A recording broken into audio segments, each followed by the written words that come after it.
Alors bonsoir tout le monde, content de vous retrouver encore ce soir. Je rends gloire à Dieu pour le temps qu'on prend de se réunir ensemble pour regarder encore ce que l'Esprit veut nous donner ce soir. Je vous dirais, l'Esprit veut nous faire explorer un bel enseignement de notre Seigneur ce soir. Et avant de commencer, je voudrais rendre gloire à Dieu pour l'annonce que le Premier ministre a fait aujourd'hui, que nous pourrons enfin nous réunir à nouveau.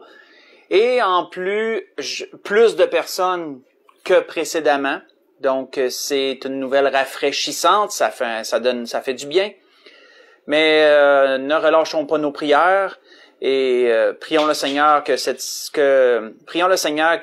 puisse par sa grâce pourvoir à ce que toutes ces mesures-là cessent et que nous puissions retourner à une normalité. Donc, si on y va avec le sujet que l'Esprit veut nous donner ce soir, je vais vous inviter à tourner dans l'Évangile selon Luc. L'Évangile selon Luc au chapitre 16. Donc, Évangile selon Luc au chapitre 16.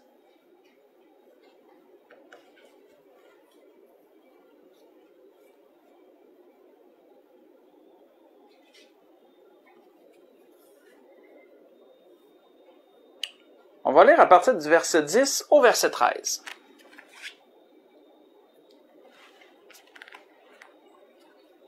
Donc, Évangile selon Luc au chapitre 16, débutant du verset 10 au verset 16. Alors, il est dit, et le Seigneur concluait suite à une parabole, que nous allons voir après, suite à une parabole, on voit que le Seigneur a apporté quelques commentaires. Et ensuite, il nous est dit à partir du verset 10 ceci. « Celui qui est fidèle dans les moindres choses, l'est aussi dans les grandes. Et celui qui est injuste dans les moindres choses, l'est aussi dans les grandes. Si donc vous n'avez pas été fidèle dans les richesses injustes, qui vous confiera les véritables? Et si vous n'avez pas été fidèle dans ce qui est à autrui, qui vous donnera ce qui est à vous? Nul serviteur ne peut servir deux maîtres, car ou il haïra l'un et aimera l'autre, ou il s'attachera à un et méprisera l'autre. Vous ne pouvez servir Dieu et Mammon. » On va arrêter là. Nous connaissons bien, frères et sœurs, ce commentaire du Seigneur qu'on ne peut servir Dieu et Mammon. Mais ce que l'Esprit veut nous faire explorer ce soir, c'est ce qu'on a lu au verset 10 et le verset 11. Car c'est une morale ici que le Seigneur nous donne, et dans les enseignements du Seigneur, il peut arriver parfois que le Seigneur termine ses enseignements par une morale. Même, je dis parfois, ça arrivait quand même assez souvent, que le Seigneur donnait une morale à méditer et une morale à mettre en pratique, et les paraboles ne servaient un peu qu'à préparer le terrain pour nous faire comprendre la morale qui allait suivre. Un peu pour imaginer la morale qui allait suivre. Quand que nous regardons cette morale, il y a trois mots dans cette morale qui doivent capter notre attention. Premièrement, au verset 10, la morale, c'est le verset 10. Celui qui est fidèle dans les moindres choses, l'est aussi dans les grandes. Celui qui est injuste dans les moindres choses, l'est aussi dans les grandes. Donc, les mots qui doivent capter notre attention, c'est premièrement fidèle. Parce que c'est tout là un peu le sujet de la parabole, un peu le thème qui ressort, c'est la fidélité dans les choses. Donc, on voit le mot fidèle est important à capter. Mot fidèle qui vient du grec pistos veut dire qui garde sa foi, qui est constant dans ses affections, qui remplit ses devoirs et ses engagements. Donc, ce que nous devons retenir de la fidélité ou de quelqu'un qui est fidèle, c'est qu'il garde et qu'il est constant.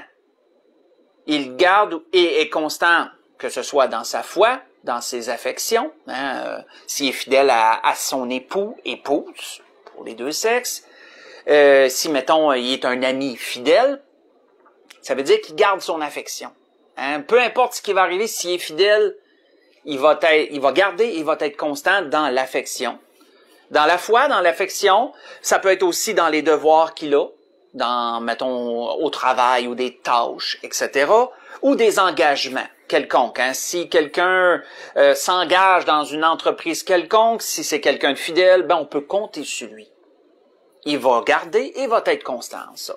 Donc, premièrement, ce mot fidèle qui vient du grec pistos, c'est important à retenir. Ce qui est important à retenir aussi dans cette morale, c'est moindre. Parce que il nous est dit qu'il doit être fidèle dans les moindres choses. Moindre, qui vient du grec elakistos, qui veut dire qui sont petites, voire insignifiantes. Choses qui sont petites, voire insignifiantes. Et ça peut comprendre des mesures, ça peut comprendre des choses d'une importance quelconque ou d'une dignité, etc. Ça peut comprendre plusieurs points, ça peut aller dans plusieurs sens, mais on parle de petites choses qui peuvent aller jusqu'à paraître insignifiantes. De là le terme moindre. Donc, du grec elakistos. Un autre mot qui doit capter aussi notre attention, c'est grande, hein, qui est fidèle dans les moindres choses, comme dans les grandes. Mot grande, qui vient du grec polos, qui veut dire de taille importante.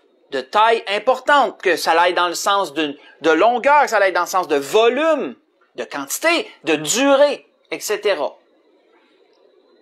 Donc, la morale du Seigneur, c'est que celui qui est fidèle dans les petites choses, voire insignifiantes, le sera aussi dans les grandes choses, voire de taille importante, des choses d'une plus grande ampleur, nous pourrions dire, qui ont plus d'impact, on pourrait dire également.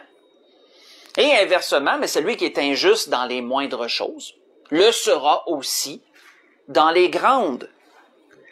Parce que cette morale apporte un effet, contient en elle-même un effet de constance, un effet d'engrenage, qui va faire que ça commence par les petites choses, et si dans les petites choses, tu agis d'une certaine façon, mais il va se produire, il va se bâtir une constance qui va faire que lorsque des choses plus importantes vont arriver, ben là, c'est un effet d'enchaînement.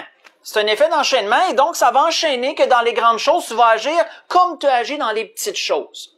Et que cette morale s'applique dans les deux sens, parce qu'inversement aussi, elle s'applique pour le bien et elle s'applique aussi pour le mal, selon ce que le Seigneur nous dit. Que si tu fais le mal dans les moindres choses, mais lorsqu'il va arriver des choses d'une plus grande ampleur, d'un plus grand impact, ben c'est probablement l'enchaînement va se faire aussi, puis que tu vas agir mal aussi dans les grandes choses. Morale importante à retenir. Si on veut comprendre la notion de cette morale, ben la parabole, c'est là qu'elle rentre en ligne de compte. Parce que cette morale a été donnée suite à la parabole. Donc, quand on lit au chapitre 16 de Luc, à partir du verset 1 jusqu'au verset 7, on va se limiter à la parabole. Si on ne tient pas en compte les commentaires du Seigneur dans la suite, et qu'on se limite à la parabole, voyons ce qui est dit. Jésus dit aussi à ses disciples, « Un homme riche avait un économe qui lui fut dénoncé comme dissipant ses biens. Il l'appela et lui dit, « Qu'est-ce que j'entends dire de toi? Rends compte de ton administration, car tu ne pourras plus administrer mes biens. » L'économe dit en lui-même, « Que ferai-je, puisque mon maître m'ôte l'administration de ses biens? Travailler à la terre, je ne le puis. Mendier, j'en ai honte. Je sais ce que je ferai, pour qu'il y ait des gens qui me reçoivent dans leur maison quand je serai destitué de mon emploi. » Et faisant venir chacun des débiteurs de son maître, il dit au premier, « Combien dois-tu à mon maître? »« 100 mesures d'huile, répondit-il. Et il dit, « Prends ton billet, assieds-toi vite et écris 50. » Il dit ensuite à un autre, « Et toi, combien dois-tu? »« 100 mesures de blé, répondit-il. Et il lui dit, « Prends ton billet et écris 80. » On va arrêter là. Donc, nous voyons quoi ici dans la parabole, frères et sœurs? Si nous voulons comprendre la notion de la morale que le Seigneur nous a donnée, la parabole, elle est importante à comprendre également. Nous voyons quoi? Nous voyons qu'il nous est dressé une image, que le Seigneur nous dresse une image, et dans cette histoire, il nous est parlé d'un économe.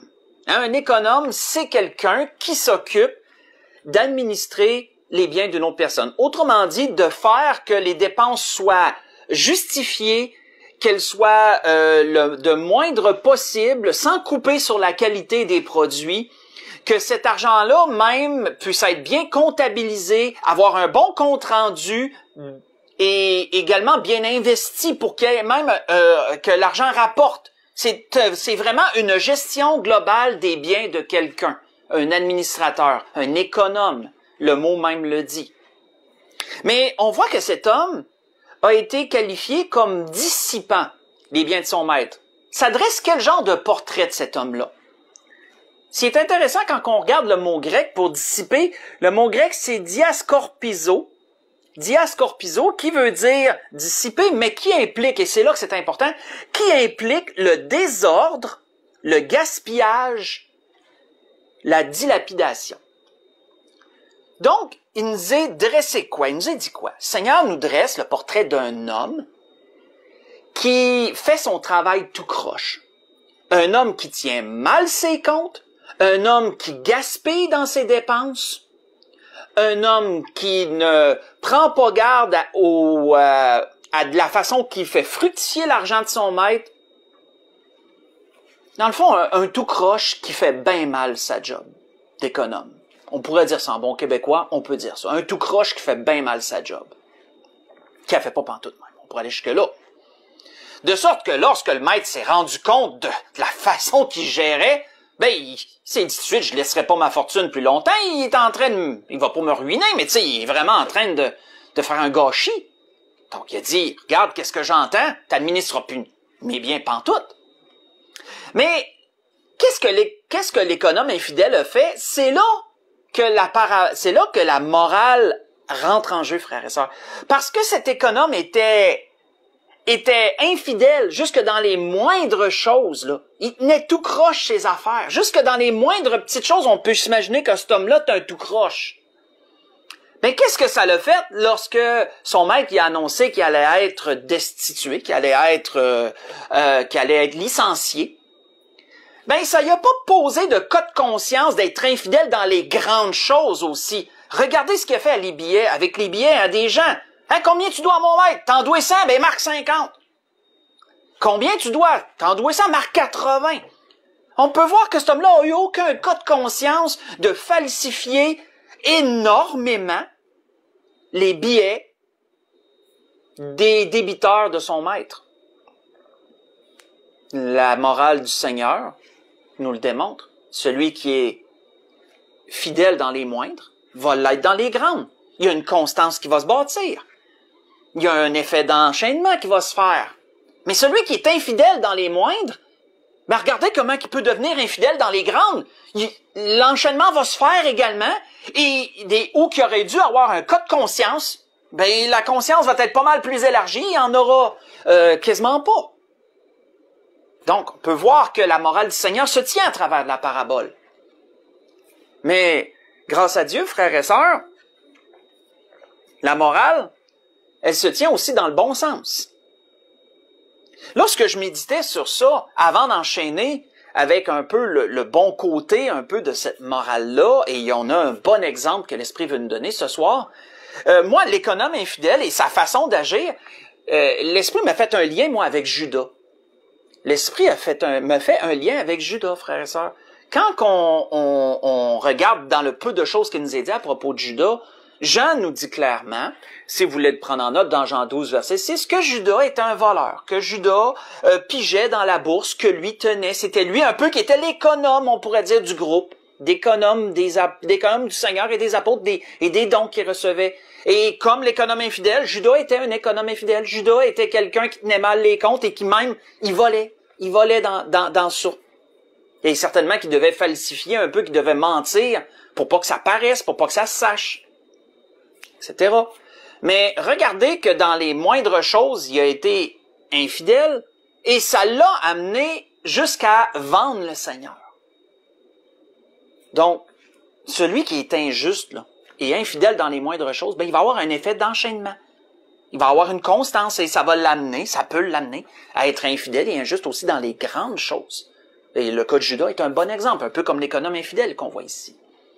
Mais comme je vous disais, ça se reflète aussi, grâce à Dieu, dans le bon sens. Un bon exemple qu'on peut aller voir, c'est l'exemple de Daniel. Allons voir cela dans Daniel chapitre 1, pour ceux qui veulent suivre, dans le livre de Daniel au chapitre 1.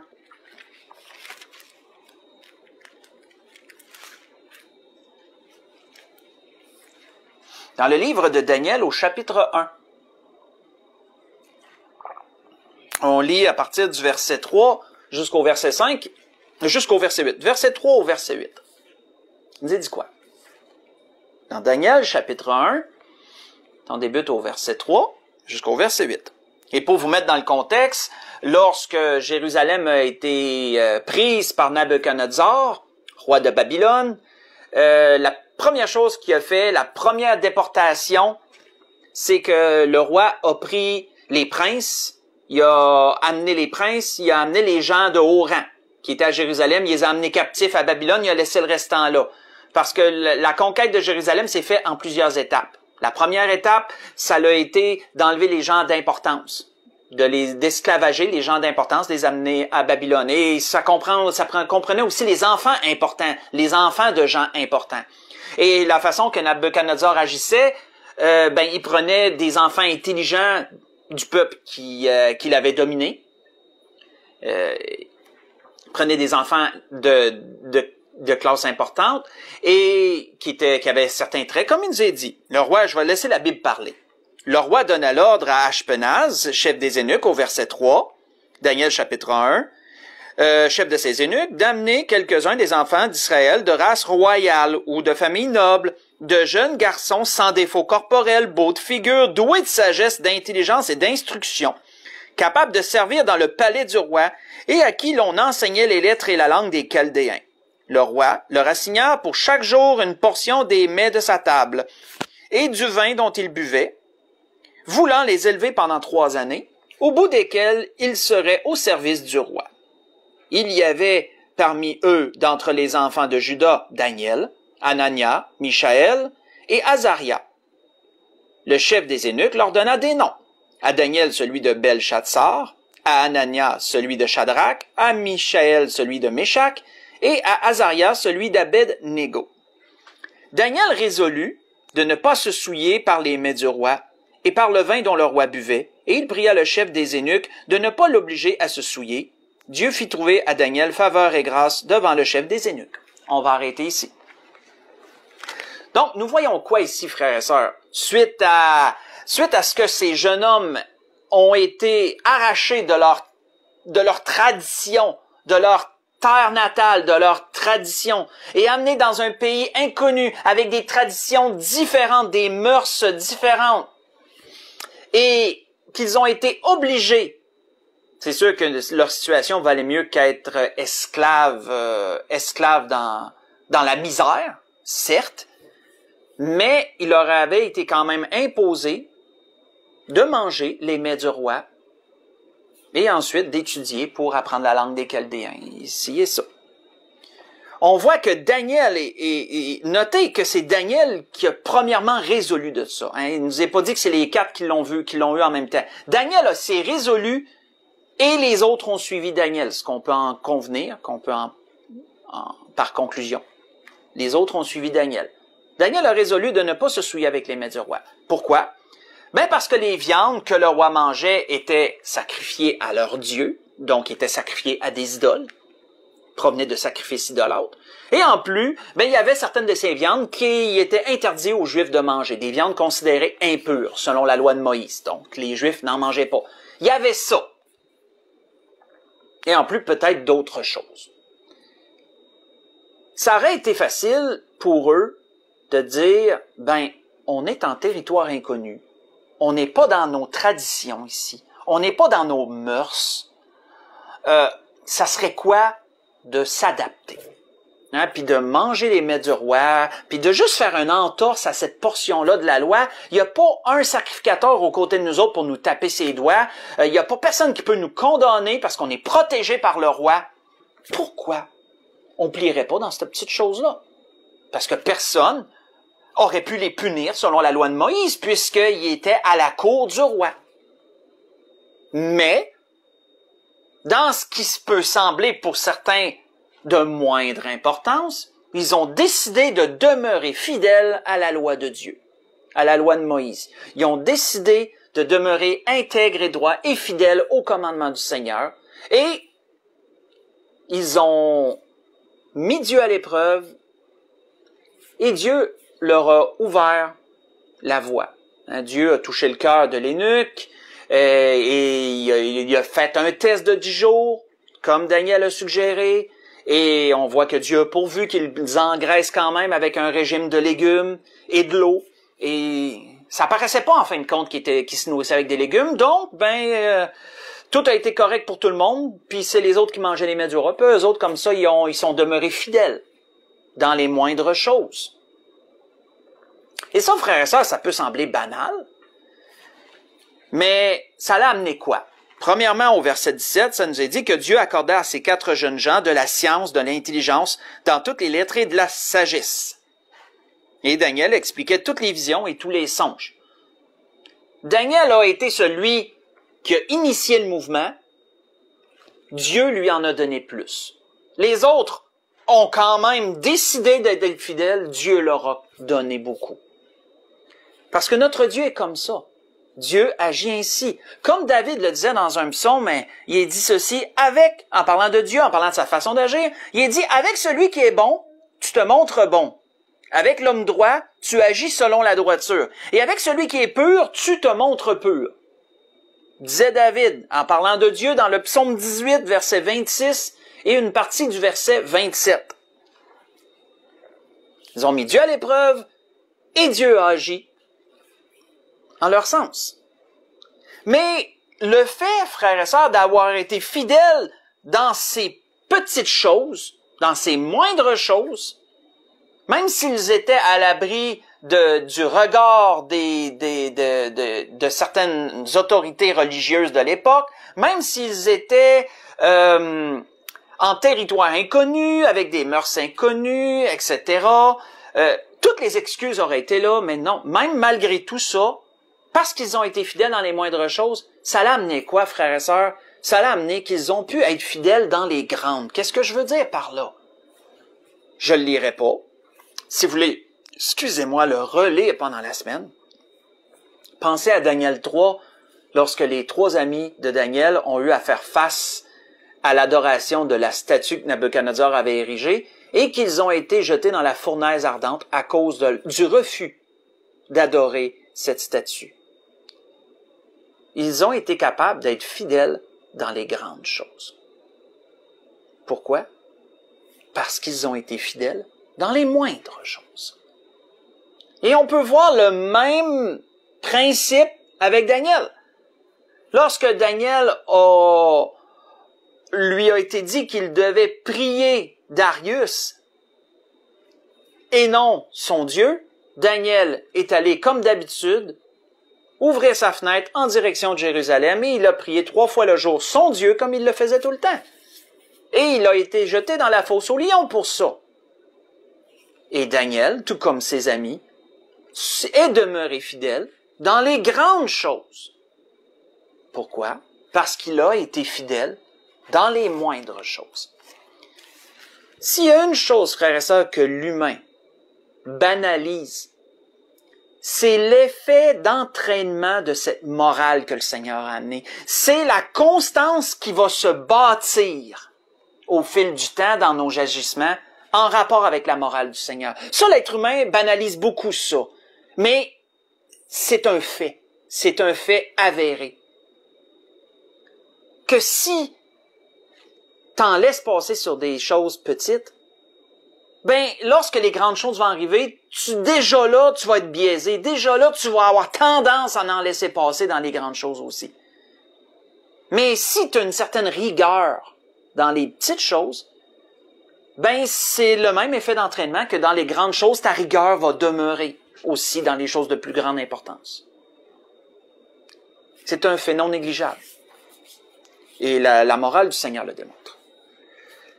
Si on tourne dans Hébreux, dans le livre aux Hébreux, chapitre 3, avant d'aller à la conclusion, dans le livre aux Hébreux, chapitre 3,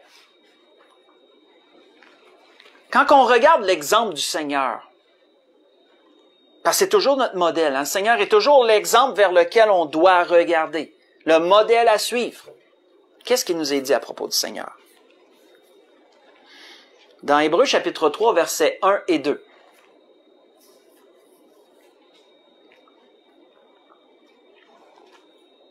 Il nous est dit, c'est pourquoi, frères saints, qui avaient part à la vocation céleste, considérez l'apôtre et le souverain sacrificateur de la foi que nous professons, Jésus, qui a été fidèle à celui qui l'a établi, comme le fut Moïse dans toute sa maison. Arrêtons là. Il nous est soulevé quoi ici? Il nous est soulevé la fidélité de Jésus. Du fait que Jésus a gardé et qu'il a été constant dans les choses que nous avons nommées précédemment. Il a gardé, il a été constant, il a été fidèle, en d'autres mots, dans tout ce que Dieu avait demandé, sans péché, que la Bible nous dit. Mais comment il a fait ça? Ben, sa vie nous démontre que le Seigneur a été fidèle de la tentation que Satan a amenée au début, jusqu'au tourment du jardin de Gethsémani, et finalement jusqu'à la mort à la croix. Le Seigneur a été fidèle dans les moindres choses, et il a pu être fidèle dans les grandes choses, dans les plus gros défis, nous dirions. Mais si le Seigneur s'était permis, et là on spécule, là, on sait que c'est le Seigneur, là, mais si le Seigneur s'était permis d'avoir des écarts dans les moindres choses, pensons-nous qu'il aurait pu être fidèle dans les grandes? Non. Mais le Seigneur ne s'est jamais permis quoi que ce soit. Il est demeuré fidèle en tout point et en toute chose. Mais cette constance, elle a travaillé aussi. Cette morale que le Seigneur nous apprend ce soir, et nous apprend ou nous répète ce soir, ben, il l'a lui-même suivi, le Seigneur, cette morale. De sorte qu'au verset 3, il nous a dit quoi? Il nous a dit, car il a été jugé digne d'une gloire d'autant supérieure à celle de Moïse, que celui qui a construit une maison a plus d'honneur que la maison même. Hein, autrement dit, Dieu a donné au Seigneur un nom qui est au-dessus de tout nom, comme il est dit en un autre endroit, de sorte qu'au nom de Jésus, tout genou fléchisse dans les cieux et sur la terre et sous la terre, etc., etc., comme il est écrit ailleurs. Le Seigneur a été élevé dans une gloire égale à celle de Dieu, pour tout ce qu'il a fait, pour sa perfection, pour son œuvre parfaite. Mais notons que ça s'est fait dans les moindres choses, et également dans les grandes. Et c'était ce que l'Esprit voulait nous donner ce soir. L'Esprit a voulu ramener ce soir cette morale. L'Esprit a voulu qu'on réexplore à nouveau cette morale que le Seigneur a amenée. L'importance d'être fidèle dans les moindres choses pour être capable de l'être dans les grandes.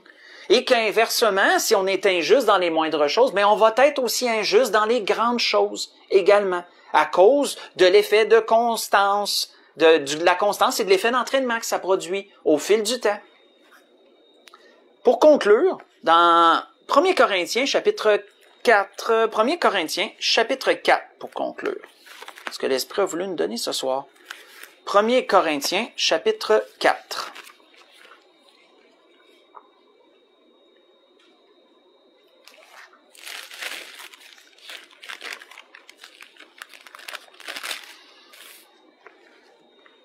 L'apôtre Paul disait aux Corinthiens, 1 Corinthiens chapitre 4, versets 1 et 2, il dit « Ainsi qu'on nous regarde comme des serviteurs de Christ et des dispensateurs des mystères de Dieu. Du reste, ce qu'on demande des dispensateurs, c'est que chacun soit trouvé fidèle. » La grâce que je nous souhaite, frères et sœurs, analysons la morale que le Seigneur a ramenée par son Esprit ce soir, sous l'éclairage qu'il nous a donné, et prenons conscience de l'importance des moindres choses, des choses qui semblent petites et banales, voire sans importance. Prenons conscience que ces moindres choses sont importantes, à cause de la constance qu'elles vont produire en nous si nous les appliquons. Et ne pensons pas en termes charnels que seules les grandes choses comptent, que je peux faire fi des petites choses, mais lorsque les grandes choses vont arriver, je vais être capable de relever le défi. Ça commence par les petites choses. Et tu seras capable de faire les grandes choses. Et qu'inversement, si tu es injuste dans les petites choses, mais dans les grandes choses aussi, ça va arriver, tu peux être beaucoup plus injuste plus tard, dans des choses plus grandes. Un peu pour conclure, boucler la boucle de cette pensée, faites juste écouter, qu'on va conclure complètement là-dessus, ce que le Seigneur avait dit dans une autre parabole, lorsqu'il a parlé de la parabole des talents, que nous connaissons bien. Qu'est-ce que le maître disait à ceux à qui il avait donné des talents? La même chose, la même morale, c'est la morale qu'on a vue ce soir. Il leur disait, son maître lui dit, c'est bien, bon et fidèle serviteur. Tu as été fidèle en peu de choses. Je te confierai beaucoup. Entre dans la joie de ton maître. Au deuxième, il a dit, c'est bien, bon et fidèle serviteur. Tu as été fidèle en peu de choses. Je te confierai beaucoup. Entre dans la joie de ton maître. Pourquoi le maître allait-il leur confier beaucoup? Mais parce qu'ils ont été capables d'être fidèles dans les petites choses, mais le maître sait qu'ils seraient fidèles dans les grandes choses. C'est pour ça qu'il leur confierait beaucoup. La suite logique. Donc, je trouvais que ça faisait ça bouclait bien le message que l'Esprit a voulu nous donner ce soir sur ce sujet, sur ce beau sujet que la morale que le Seigneur voulait amener. Il y a plein d'autres belles morales comme ça que nous pourrons étudier par la grâce de Dieu dans un avenir prochain. Et donc, je voudrais souhaiter à tout le monde un bon restant de semaine. Et je voudrais glorifier le Seigneur que nous allons pouvoir à nouveau nous réunir librement bientôt. Que le Seigneur permette que cela ne revire pas de bord en cours de route, parce que notre gouvernement est très changeant, facilement. Et donc, je vous souhaite un bon restant de semaine. Que le Seigneur vous bénisse, vous accorde toute sa force dans tous vos besoins, dans tous vos défis. Et prenez soin de vous. Je vous aime, puis on va se dire à dimanche prochain. Que le Seigneur vous bénisse.